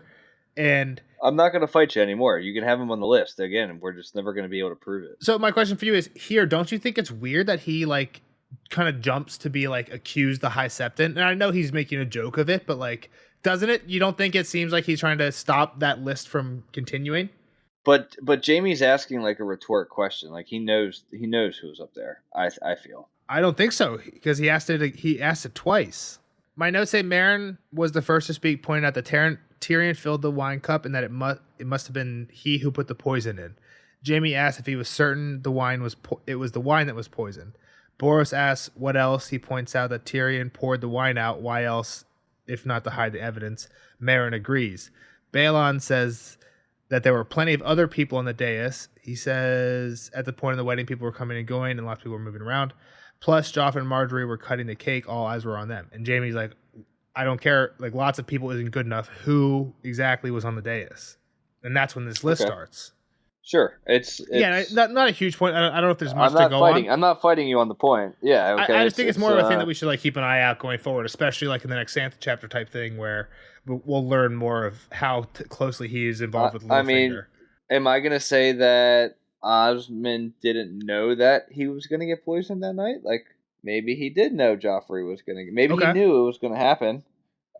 There's different levels of involvement. You're saying, yeah. Okay. I think again, I'm not super sold on it. I don't know. I'm not saying because again, I like the fact that Tyrion was the target. So now I'm kind of going to this thing where Sansa is the poison holder, Osmond's the poison transferer, and Tyrion's pie was the target, but Joffrey ended up eating it. Is that really my theory now? That's pretty convoluted. So I don't know if I'm 100% behind it, but it's an eye-raising thing. I think Osmond for sure. Let's just think about like I'm gonna just throw a whole other curveball and say that like poisoning Joffrey off the wine or the pie is way too risky. I think explain. Like to get Tyrion set up, like how would they have known that Joffrey would have been angered enough to make Tyrion the cupbearer? Right? Like you're putting a lot of faith into Joffrey getting mad at Tyrion and making him hold his cup. And Good point.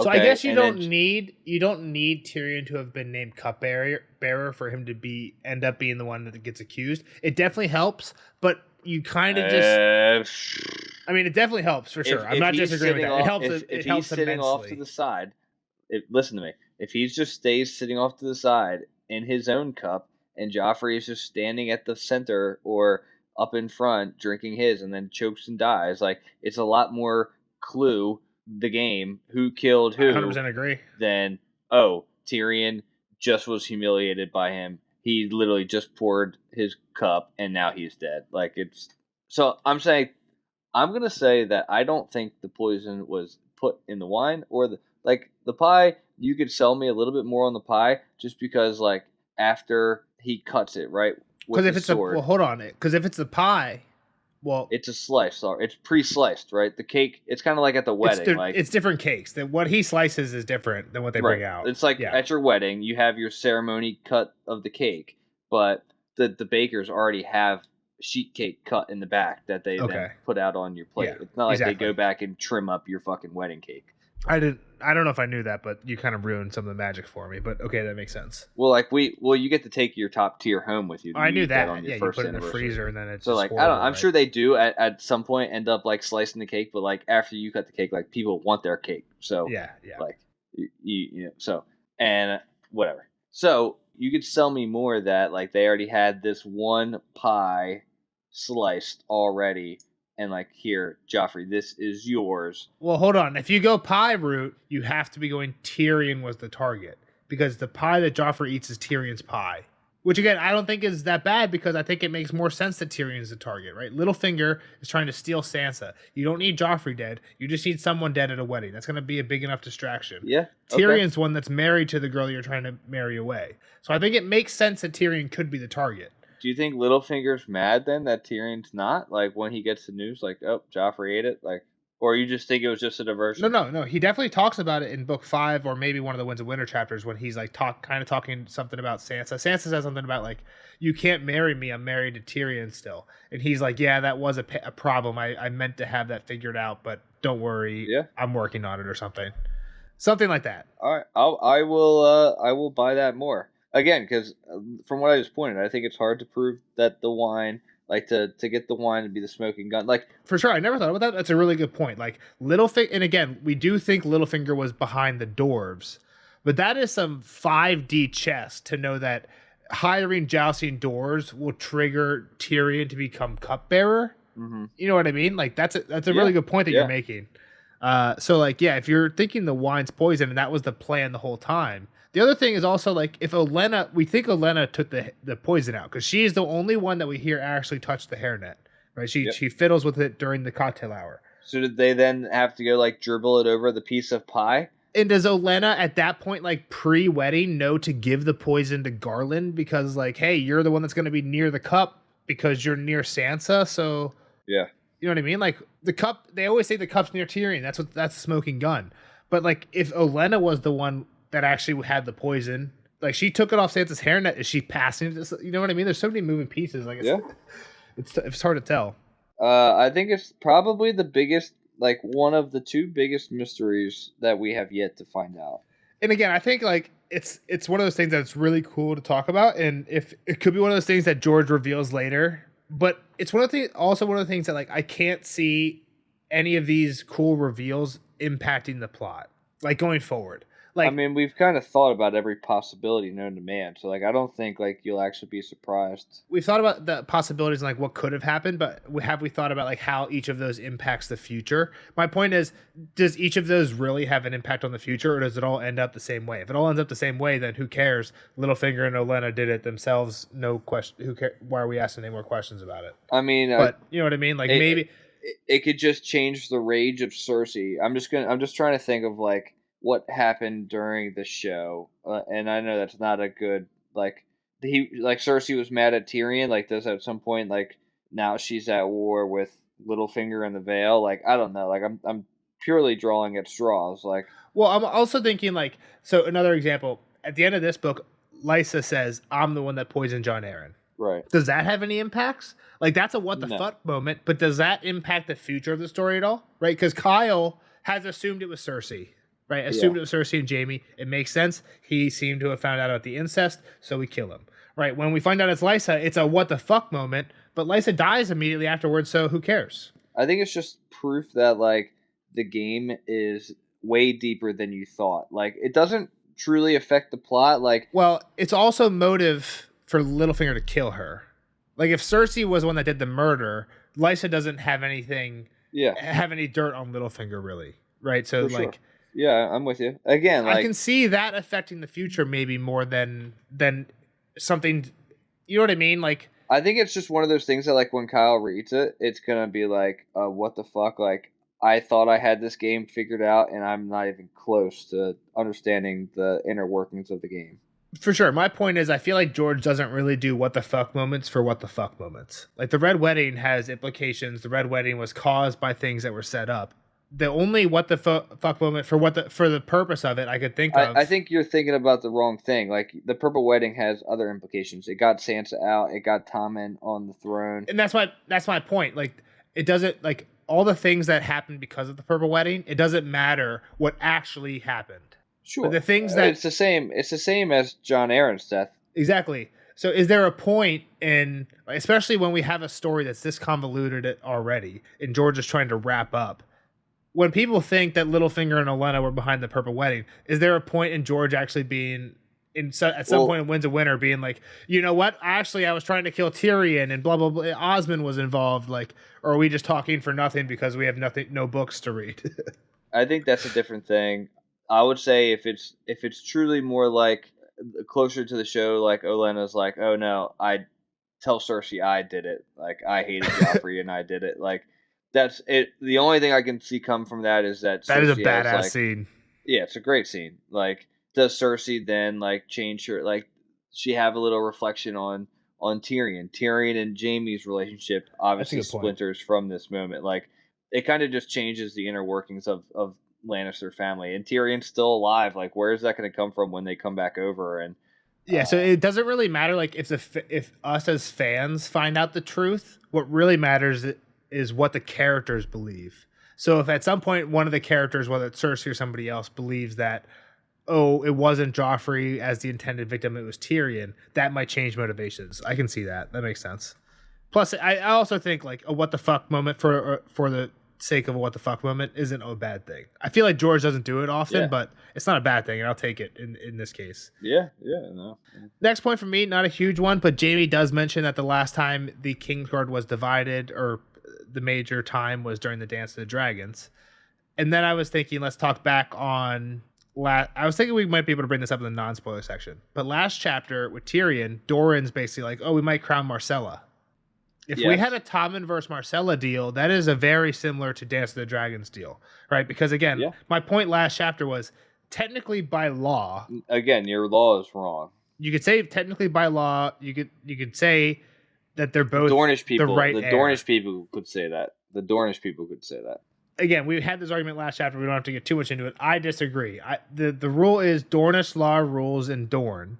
Marcella is the eldest. Is in Dorne. In Dorne. She's not in the whole kingdom. It's like a subset. Like you know math. Like how much, like, a set. There's a set and then there's a subset, right? Like Sure. Marcella is in the subset right now, not in the whole. Like that is a rule for the subset. But in the subset, of different rules apply. Marcella is the eldest living child she's the eldest living descendant of the previous king. Sure. In Dorne, the law says the eldest living child of the previous king is in charge. Marcella is in Dorne. In that subset. No. The seat is in Dorne, not the seat. Dorne doesn't say like Dornish law will apply to all houses that are established in Dorne. Dornish law says people Dornish are the only law people shall that follow Dornish law. That's not what it says. It says Dornish law. Nobody else follows Dornish law, Nelson. I don't know why you're being as thick as. It's because right that's now. not what the law You're says. being If we're thick in going that. by the words, it says Go ahead. Dornish law Sure. shall always rule in Dorne. That was Lily Oberyn's point last chapter. Is Marcella is in Dorne. And this was my point to you. I'm saying the Dornish people could say, "This is our law. Marcella is the queen," and they would need other people to back them because right now again, the I whole 100% other agree. the whole other 6 kingdoms would be like, fuck you, dude. Nobody follows that law but you. We're moving on to Tommen. Yes, I even said that last time too. 100% agree, but that's the same deal with the Dance of the Dragons. My point is the reason why it's interesting is because technically they're both right. Right, like It's different technically in Dance of the Dragons, it's different Aegon in thinks Dance he's of the right, Dragons. Rhaenyra thinks she's right. It's different in Dance and Dragons.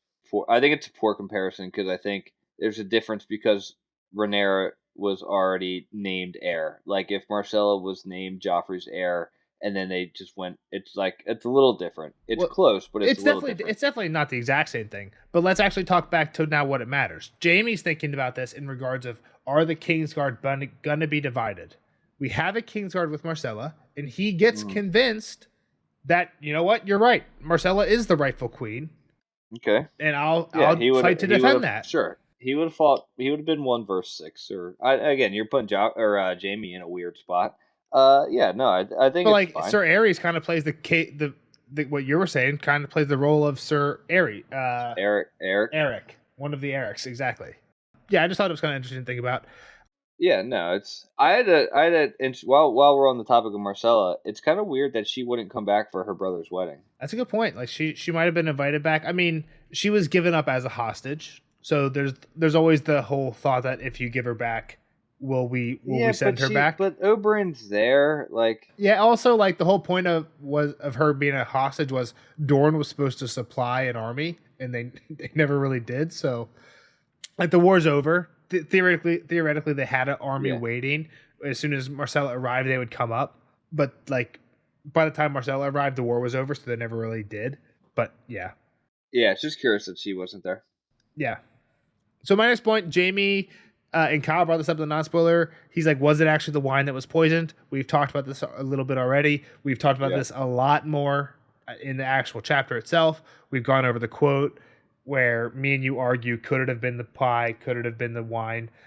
Based on how Crescent reacts to the Strangler and then how Joffrey does. Nice. We don't have to go over it again. If you want to hear that argument, go back and listen to either the Purple Wedding chapter or some of the few after it. I think we had it multiple times, but I just want to say one more thing. Like, if the pie, like, I'd have to go back and read it one more time, which is crazy. But like, was Joffrey like coughing out the pie? Like, they did the autopsy and they're like, nope, there was no pie in his throat. Couldn't have been the pie, right? Where like if it touched it and it was kind of like Crescent, like the moment it touched him, like he started strangling, like, and he started like coughing that shit back out, and it was constricting him. The King's Chalice was on the table where he'd left it. Tyrion had to climb back onto his chair to reach it. Joff yanked it from his hands and drank long and deep, his throat working as the wine ran purple down his chin. "My lord," Marjorie said, "we should return to our places. Lord Buckler wants to toast us. My uncle hasn't eaten his pigeon pie." Holding the chalice one-handed, Joffrey jammed his other hand into Tyrion's pie. "It's ill luck not to eat the pie," he scolded as he filled his mouth with hot spiced pigeon. "See, it's good." Spitting out flakes of crust, he coughed and helped himself to another fistful. Again, my argument here was that Joffrey does not react to when he drinks long and deep until he only reacts after the pie. Yeah, so my uncle hasn't eaten his pigeon pie. He'd hold chalice one-handed, jammed it into the pie. "It's ill luck not to eat the pie," he scolded as he filled his mouth with hot spiced pigeon. "See, it's good." Spitting out flakes of crust, he coughed and helped himself to another fistful. "Dry, though. Needs washing down." But my other thing, though, Your argument was he talks too much after even eating he talks too much. He eats some more and he drinks some more. Like, So I'll keep going. Yep, you're right. "See, it's good." Spitting out flakes of crust, he coughed and helped himself to another fistful. "Dry, though. Needs washing down." Joff took a swallow of wine and coughed again, more violently. "I want to see you ride that cough pig, uncle. I want his words broke up in a fit of coughing. Marjorie looked down at him with concern. "Your Grace, it's cough the pie, noth cough." Joff took another drink, or tried to, but all the wine came spewing back out when another spate of coughing doubled him over. Yeah. The other thing about the wine that I don't know if I've ever brought up before in this argument we've had is, if you think that the wine was poisoned, you have to assume Marjorie knew about it. Right. Why was she not drinking on her wedding night? Exactly. Mason Loris pointed out, Marjorie and Joffrey were both drinking from this. If Marjorie knew at some point this thing was going to be poisoned, she would know at least, hey, at some point, stop drinking from this motherfucker. Right? So I think that's another reason why it's less likely that the wine was poisoned. Again, this isn't... there's a very good chance she could have just been in on it, right? Like I think it's fair to assume all Tyrells were in on it. But in the show, I think Olenna even says like, it was good that you didn't know during the wedding because maybe she doesn't say this, but like it's one of those things where it's like the reaction, you don't want to let everyone in on the story because you want people to have genuine reactions to it, right? If you tell Marjorie, hey, we're going to poison your husband, maybe her faking being surprised isn't as genuine as Joffrey actually dying in front of her, right? Like kind of in the show. In the show, Marjorie definitely didn't know about it. Yeah, I'm with you. All right. Next thing, I think we already talked about this one already. Osmond knew about the poison. Why accused the High Septon? Yep, I think we talked about that one. Last one, Jaime's debts. The very last line of the chapter. Yeah, I don't recall. So I was thinking the only thing is it something with Tyrion? The only thing Jaime really does the rest of the book is free Tyrion and tell him about Tysha. So is he freeing Tyrion because he feels bad about Tysha? That's what I'm thinking. I'm not sure. That's again, the only thing I could think of too. I guess if that's all he truly does. I mean, there's another one where doesn't he lie? Doesn't he end up lying again about Tysha? Like, I mean, he also gives Brienne Oathkeeper and stuff. Like maybe those are debts. He feels he owes debts to Brienne. Maybe debts for plural. saving his life and stuff. Other debts to be paid. But first. I think those are the two main things. Is he has the going away with Brienne, and in the Tyrion chapter he confesses stuff to Tyrion. But I think we only have one more Jaime chapter in this book, and I think we have two more Tyrions: the Mountain and the Viper, and the one where he gets freed. So can't wait for the Mountain and the Viper. That's what it's not that far off. Maybe 3 or 4 chapters. So yeah. We'll see you guys in the next one for, what did I say, Sansa 6? Sansa 6. Thanks for listening. Give us a like, subscribe. Bye. Bye-bye.